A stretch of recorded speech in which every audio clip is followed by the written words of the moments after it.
Welcome back, ladies, nerds, nerdettes, all you geeks out there. It's time for another. What are you doing, man? Nothing. I'm doing nothing. Absolutely nothing that you should worry about. Nerd news and some reviews.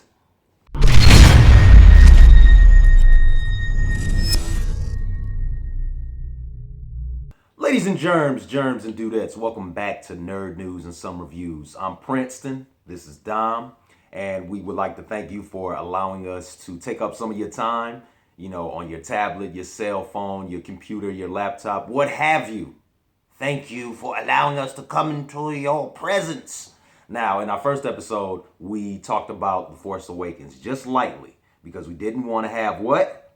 Spoiler alert! Spoiler alert! That's right. It's going to be chock full of spoilers from this point on. Alright, so you guys have been warned. If you haven't seen the movie, back right now. Hit the X, hit the back button, whatever you got to hit on your device to get out of here. Alright? Watch the movie, come back and check us out. Alright? So, first of all, we got to talk about the cast. Yes. We've got Indiana Jones and the Cookie Monster, Black Han Solo, Smuggler Lives Matter. Estelle from the Golden Girls, Princess Leia Jr., Emo Darth Vader, and of course, everyone's favorite droid, Wally. All right, Dom. Now, give me your initial thoughts, as well as our audience, what you thought of The Force Awakens as soon as it came on. I thought it was appropriate, man. It didn't take long to get into some action. You meet Poe Dameron, you meet Finn, who is initially a stormtrooper. Yep. I like the fight scene in the village, and then when Poe initially gets captured, and they steal the TIE fighter, and then it becomes a scene of Galaga. All you young Yes. folk, you don't know what Galaga is. Google it. Google it. So it was the greatest game for a long time. If you ever seen an Atari, it's got a stick. Anyway, so I digress.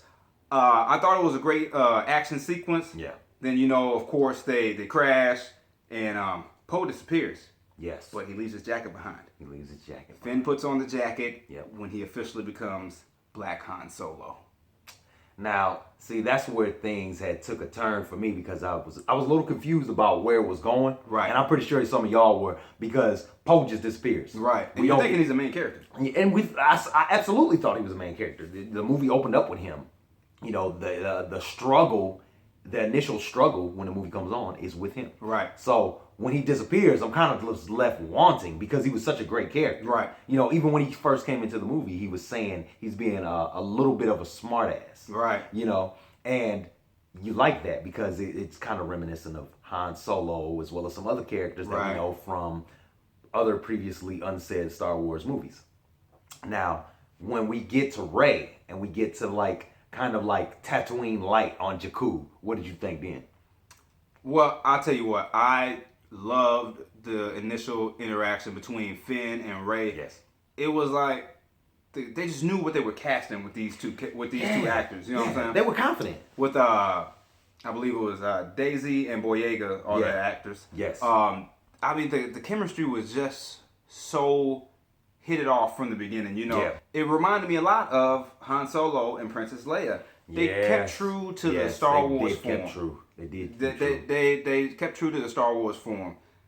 Speaking of Han Solo and Princess Leia, how did you feel when you found out that Kylo Ren was the son of Han Solo and Princess Leia? You know what? I liked the fact that it was their child because we as fans knew that somebody had to have had force powers. Somebody had to have been born from that family. We are talking about Darth Vader's kids now. Right. Okay. Now, the fact that they didn't just throw it on us and we were shocked and surprised. This wasn't like Empire Strike Back when Darth Vader partially revealed that he was the father of Luke Skywalker and Leia. Yeah, it was much more subtle. It was much more subtle, and it wasn't in a way that it shook us. It was like, okay, I can understand that. Now let's move on from it. And we can see the internal struggle with the characters trying to come to terms with that as we are trying to come to terms with how did he turn? How did he go? Let me tell you something. I was not a huge Kylo Ren fan. I liked him when he had his mask on. he seemed menacing enough. Yeah. I didn't really like that he took his mask off. Darth Vader light. I think that was very nostalgic on my part because, you know, Darth Vader never took his mask off until the end. You know, he was on his deathbed. Yeah, he was on his deathbed when he took his mask off. So I didn't like, it's a new age acting thing where everybody has to have their FaceTime. I understand. I wasn't a big fan of it. I didn't like his kid-like antics, although I do understand he's young, but they made him too whiny for me. Right. And I think they intentionally did that because, you know, you have to think. He's essentially one of the more popular persons in the galaxy, being that his father is Han Solo and his mother is freaking Princess Leia and his uncle is freaking Luke Skywalker, what is for all intents and purposes the last Jedi. Right. All right. And or so we thought. Or so we thought. So going from there, I felt like that he was nothing more than a brat. He hadn't come into his own. He doesn't show control. Right. You know, Darth Vader or Anakin. Anakin. Did it on purpose, though. Yeah, no, they totally did it control, on purpose. They totally did it on purpose. Because you think about Darth Vader and Anakin. Anakin was nothing, before Anakin became Darth Vader, he was nothing but like whiny, kind of like, you know what? You know, my mother, I didn't think about Padme, that. you know, that's all he ever did. But then when he became Darth Vader, he was cold, calculating. Yeah. He did exactly what he said and how he said he was going to do it. And at the end of the movie, Supreme Leader did say, bring me Kylo Ren to finish his training. So I believe he'll come back more menacing. Yes. Something not so menacing. Yes. Was Carrie Fisher's performance as Princess Leia. I was Yeah. highly disappointed. My least favorite part of the movie was Carrie Fisher. I don't know about y'all out there. Please forgive us, but these are honest opinions. She was so stiff. She was very stiff. She had no chemistry with Han Solo, who apparently they've known each other for 40 to 50 years in the Star Wars galaxy. Right. And it didn't come off fresh. Didn't come off natural. It didn't come off natural. It came off like they were two actors that had just met that were forced into working with each other. Yeah. I wasn't a fan. I wish, honestly, that they would have killed her off. Speaking of killing people off. Oh, Lord have mercy. Lord Jesus. I couldn't focus after Han Solo died. And I had a feeling that it was going to happen.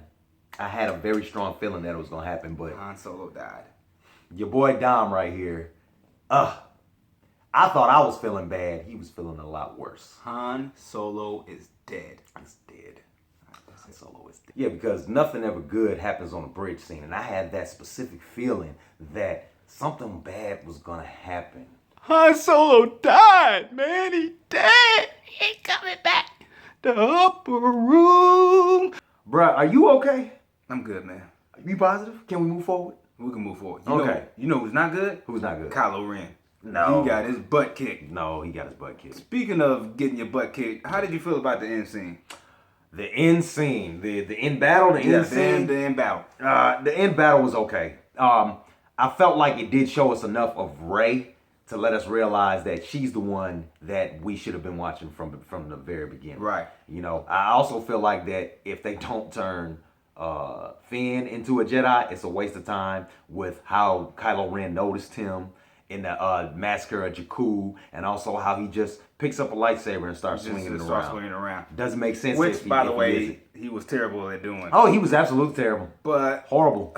But it seems that Kylo Ren was terrible too, because you let some pre-Jedi Padawan kick your butt. Kick your butt. I didn't care for the end fight scene too much. It was okay. It was a little lackluster in action for me. Mm-hmm. I thought it was corny how Rey was about to defeat Kylo Ren, and then the rocks just split up. It just seemed very cliche. You know, Luke Skywalker, man, he did all that flipping around and stuff, you know. Yep. But she's just now learning her powers. But all in all, we both loved the movie. Yeah. You gave it a 4.5. 4.5. I gave it a 4.4. Love it. We're not changing that. Love it. You know, you can nitpick a movie to death if you want to. We're just putting a little bit out there because we know that the movie was great. But speaking of nitpicking, it's time. It's time. What time is it? Oh, it's time for nitpicking. Nitpicks. Why does Luke Skywalker have the Obi-Wan Kenobi beard? Why does no stormtrooper ask if what we're doing is right or wrong? Why does Kylo Ren look like a character off of Harry Potter? Why does Rey get treated like a slave, even though she's not a slave, but she gets treated like a slave? Why is Han Solo dead, man? Why is there a third Death Star when it didn't work out the first 2 times, regardless how big it is?